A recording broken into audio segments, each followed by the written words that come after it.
জয় ঠাকুর। তিনিই গুরু, যিনি অন্ধকার থেকে আলোয় আসার পথ দেখান। শ্রী রামকৃষ্ণ প্রেমবিহারের পূজ্যপাদ ও আচার্য শ্রীমৎ স্বামী সম্বুদ্ধানন্দের প্রবচন। কোথাকার ভাষা কোথায়? এক কথায় দু কথায় অনেক কথাই হয়ে গেল সেদিন। সমস্ত শরীরটা হালকা, ভারহীন, শক্তিহীন হয়ে গেল। অনুপম আমাদেরই মতো এক ভক্ত, তবে বয়সটা ছিল একটু কাঁচা। ওরা স্বামী স্ত্রী এসে বসত, একসাথেই আসা যাওয়া করত। অনুপম আনুমানিক ৩৭ বছর বয়স। দিন কয়েক আগে এক হালকা জ্বরে চলে গেল ওপারে। ওই খবরটা মহারাজের কানে তোলা হয়েছিল সেদিন। মহারাজ ভাবান্বিত হয়ে বলেছিলেন, তোমাদের কত কিছু নিয়েই তো দেখি কত প্রশ্ন ওঠে, অথচ তার মনোমতো উত্তর না হলে নানান যুক্তিতর্ক দিয়ে ঘুরিয়ে ফিরিয়ে তা বুঝে নেওয়ার চেষ্টা করো। কিন্তু এই যে তোমাদের মধ্যে কে বললে যে অনুপম চলে গেছে? আচ্ছা, কিছু বুঝে বলেছ না টপ করে কথার কথা বলে বসলে? দেখো, মানুষের কাছে মানুষ এলেই আগন্তুককে মানুষ জিজ্ঞাসা করে, কোথা থেকে এলে, কদিন থাকবে, এরপর কোথায় যাবে? সূত্রপাতে তো আলাপটি সর্বক্ষেত্রে সবার ক্ষেত্রে চললেও কেন যে নবাগত শিশুটির ক্ষেত্রে হয় না তা একবার ভাবো কি? এলো, চোখের সামনে থাকলো কদিন, চলে গেল। যেন দায়সারা এক অতিথি এলো, থাকলো, গেল।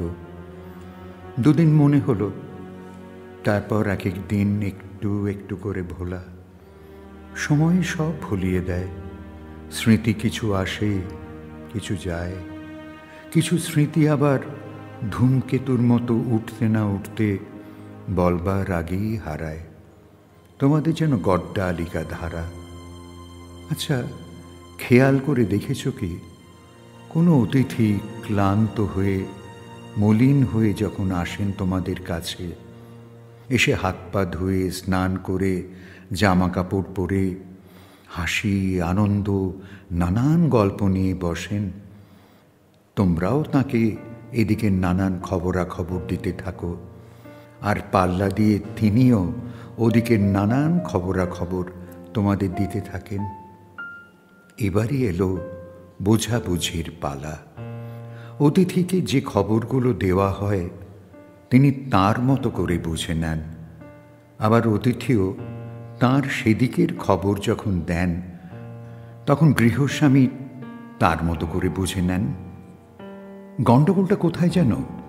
নিত্য নৈমিত্তিক জীবনে জন্মের দ্বারা প্রথম যারা আমাদের এই জগতে প্রবেশ করেন তারা আমাদের ভাষা জানেন না, নিজেদের ভাষায় কথা বলেন।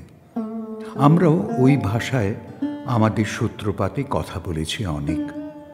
ক্রমে এখানে থাকতে থাকতে এখানকার ভাষা বুঝে শিখে নিয়েছি, আর বেমালুম ভুলে গিয়েছি সেই পুরাতন সহজ সরল মিষ্টি ভাষাখানা। প্রথম এসেছিলাম যখন আমরা, তখন আমাদের পরিচয় করিয়ে দেওয়া থেকে চিনিয়ে মানিয়ে বুঝিয়ে দেওয়ার সব রকমের প্রচেষ্টাই আমাদের এদিকের আত্মীয়রা করেন। আমরা ওইগুলো বুঝতে বুঝতেই এমন রপ্ত হয়ে যাই যে ওই দিকের আত্মীয় স্বজন, ভাষা, ঘটনা, এদিকে আসার কারণ সব ভুলে যাই, মশগুল হয়ে যায় এদিকের ভাবে। জানো বাবা, এক ভদ্রলোক বহু বছর ধরে বৃন্দাবনের গোপালের আশায় ছিলেন। তার অভিমত ছিল তিনি বৃন্দাবনে গেলে নিজে পছন্দ করে গোপাল আনবেন, আর তবেই তাঁর বাড়িতে গোপাল পুজো হবে। তিনি বৃন্দাবনে গিয়েছিলেন, মাস দুয়েক ছিলেন, গোপাল আনা হয়নি। বৃন্দাবনে গিয়ে বৃন্দাবন পরিক্রমা, নানান ব্রতাদি, দর্শনীয় স্থান ভ্রমণ, নিকটে দিল্লি শুনে একবার রাজধানীও ভ্রমণ করেছিলেন, আর ইত্যবসরে পাটি ভেঙে হাসপাতালে বেশ কিছুকাল শুয়ে থেকে ঘরে ফিরে এসেছিলেন। বৃন্দাবনে গিয়ে প্রথমেই যদি গোপাল কেনার কাজটি সেরে ফেলতেন তবে আর এমনটি হতো না। তিনি গোপাল কিনে বন্দি করে রাখব এমন এক বিকার বিবেচনায় ফেরার দিন কেনা হবে মনস্থ করেছিলেন। কিনে নিয়ে ঘাড়ে করে ঘুরতে হবে ভেবেই যত বিড়ম্বনা।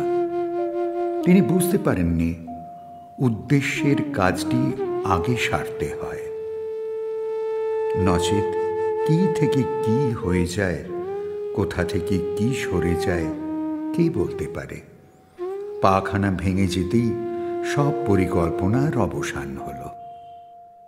অনেক অনেক উদ্দেশ্য হলেই উদ্দেশ্যগুলো জট পাকিয়ে যায়। এখানে কেন এলাম, প্রথম বেলাতেই ওইটি ভেবে ওই কাজটি সেরে নিতে হবে, নইলে ফস করে সব শেষ হয়ে যায়। খেয়াল করেছ কি, জন্মানোর পর সব শিশুই এক ভাষায় কথা বলে, ধীরে ধীরে এদেশের ভাষা শিখে নেয়। ইংরেজির সন্তান, আরবের সন্তান, নাইজেরিয়ার সন্তান, নেপালি সন্তান, বিহারি সন্তান, সবাই সবাই শুরুতে একই ভাষা বলে, পরে স্থান কাল পাত্র ভেদে শিক্ষা ও অভ্যাস দ্বারা সেই ভাষা রপ্ত করে আলাদা হয়ে যায়। ওই ওদের ভাষাটা এক, হুবহু এক, তবু তোমরা বুঝতেই চাও না। ওরা একটা নির্দিষ্ট ভাষাতেই কথা বলছে, আলাদা কিছু নয়।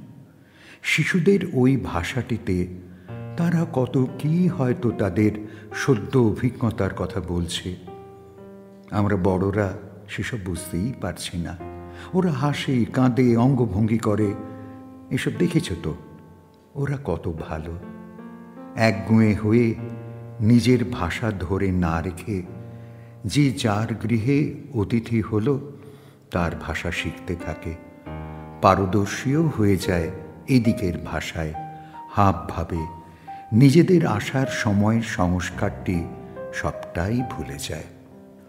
আশ্চর্য হলো, আবার ওরাও বড় হয়ে আমাদের মতোই নবাগতকে দেখে, কিন্তু সেই ভাষাটা মনেও করতে পারে না, বুঝতেও পারে না, বরং বিদ্রুপাদি তামাশা নেই মত্ত হয়ে যায়। অনুপম এসেছিল, নিজের সর্বস্ব নিজস্বতা বিসর্জন দিয়ে এদেশের মতো হয়ে গিয়েছিল। এদিকেরই এক আপনজনের সাথে ঘর বেঁধেছিল, আর একদিন ফস করে চলেও গেল। জানো তো, এসব শিক্ষা এই মাটির, এই দেশে, জসমিন দেশে যদাচার। এবার যেখানে গেল সেটা কোন দেশ, কোন ভাষা, কেমন আচার ব্যবহার, কি লাগে কি লাগে না, কি শেখাবে সেখানে, কে জানে। আচ্ছা, ওখানে আপনজন পাওয়া যাবে তো, নাকি একা একা? সবাই জানে পৃথিবীতে কেউই চিরকাল থাকবে না, দেখছেও তাই, তবু বিচারই করে না কেউ। এরা যাচ্ছেটা কোথায়, থাকার ব্যবস্থা কি? দেহটা তো বিভিন্ন সমাজ ব্যবস্থা, ধর্ম অনুসারে বিনষ্ট করা হচ্ছে। তাহলে কি চলে গেল দেহের ভিতর থেকে? যে বের হয়ে গেলেই সব সংজ্ঞা শেষ। এই শক্তিটাই কি মানুষটা, নাকি দেহটা মানুষ? কোনটা বলো দেখি? পশুর মৃত্যুতেও যে বার হয়ে যায়, সে আর মানুষের ভিতরের শক্তিটা কি একই? যদি একই হয় তবে, যদি রূপকথার মতো কোনো দিন কোনো পশু মানুষের মতো কথা বলে, তবে তোমরা কি বলবে? ওদের সংজ্ঞা, অভিব্যক্তি সবই যদি মানুষের মতো হয়, তবে তাকে মানুষ না পশু বলা হবে? বাবা, মানুষ তো একটা খোল, ভিতরে কে থাকে? সে কোথা থেকে আসে, এখানে কে তাকে পাঠায়, কেনই বা পাঠায়, কোথায় বা আবার নিয়ে চলে যায়, কেউ বলতে পারে? তোমরা কথার কথা কতগুলো কথা বলে ফেলো, তখনই মনটা বিষণ্ণ হয়ে যায়। কেন যে অসহায়ের মতো, শিশুর মতো মানুষ নিদারুণ লড়াই নিয়েই সারা জীবন কাটিয়ে দেয়, কে জানে। তোমরা ভাবো শিশুর যুদ্ধ নাই, খুব ভুল বাবা। দাঁত নেই, নখ নেই, বল নেই, বুদ্ধি নেই, পূর্ণতা নেই, চলাফেরার ক্ষমতা নেই, বাক নেই। শিশু অসহায়, তাকে প্রতি মুহূর্তে যুদ্ধ করে ধীরে ধীরে গায়ে পায়ে, বুদ্ধিতে, আচরণে, শিক্ষায় বড় হতে হয়। আর ওই যে শুরু হলো, এর আর শেষ নেই। অনুপম থাকতে থাকতে যদি নিজের কাজ গুছিয়ে নিত তাহলে হতো। জানি তোমরা বলবে, মহারাজ সময় পেল কোথায়? আমি বলবো যে প্রচুর বিত্ত, প্রতিষ্ঠিত সন্তান, সংসার রেখে গেল, সেও তেমন কিছু নিয়ে গেল কিনা কে জানে। শরীরের সাথে সব বিষয় সম্পত্তি এদিকে পড়ে থাকে।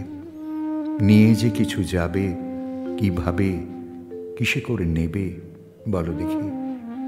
তোমরা হালকাভাবে বলো দেখি, এত ঝটপট এত কথা বলতে পারো? মানুষ যা করে যায় সবই তো এই দিকে পড়ে থাকে, দেখনি? গরিব, বড়লোক, বিদ্বান, মূর্খ, কারোর কিচ্ছু যাচ্ছে না। যা যাবে তার খবর করতে হবে, আর সেই অজানা দেশটাই তো জানা নেই, তার অবস্থানের অনুমান নেই। এইভাবেই অজানা দেশের অজানা যাত্রায় যা হওয়ার তাই হয়।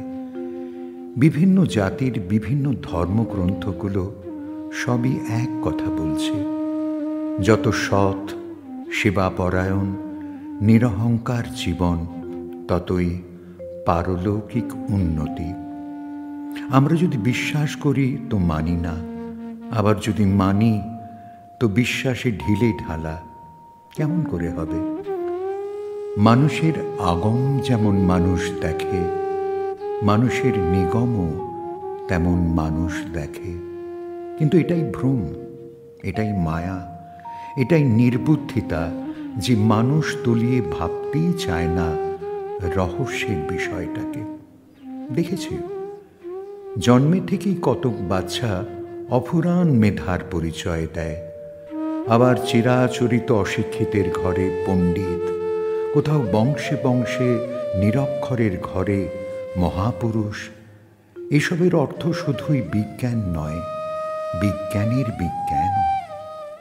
অনুপম চলে গেল যেখানে, সেখানেই সবাই যায়, নাকি এক একজন আলাদা আলাদা জায়গাতেও যায়?